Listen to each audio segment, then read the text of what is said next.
a lot of people, it can be very difficult to lose fat because of the type of carbohydrates that they are eating and the massive blood sugar spike that they get from eating those foods. So if that's you, today I'm going to be sharing some tips on how you can eat some of these more starchier foods without getting the huge blood sugar crash. What happens when you eat is that insulin goes up.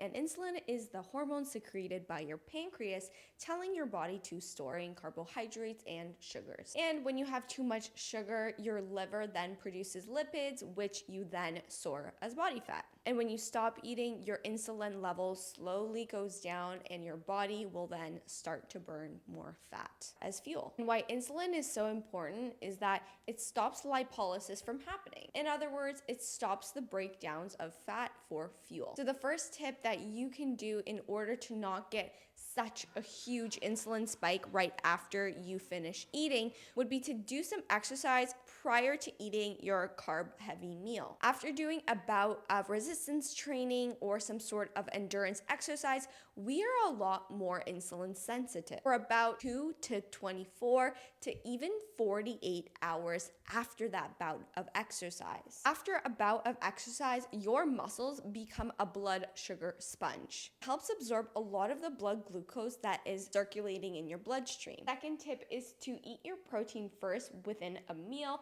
and then your starches.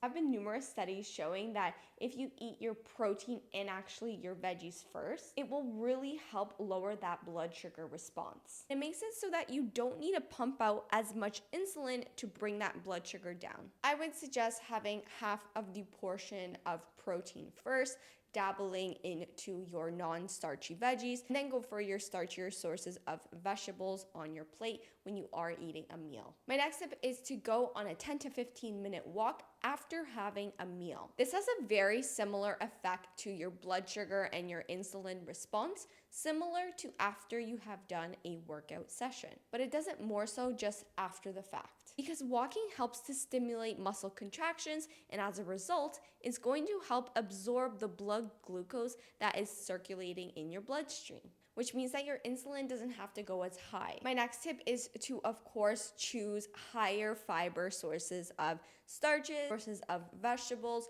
just because they are gonna have a little bit more fiber. It's going to take a little bit longer to digest, and as a result, your insulin won't go as high. Next, pair your carbs with a source of fat. This is also going to increase the gastric emptying time, and as a result, it's going to take a lot longer for your food to digest. It's not going to spike your insulin as high as it would if you were just to eat the starch on its own. So let me know which tip you are going to be utilizing in the comments below.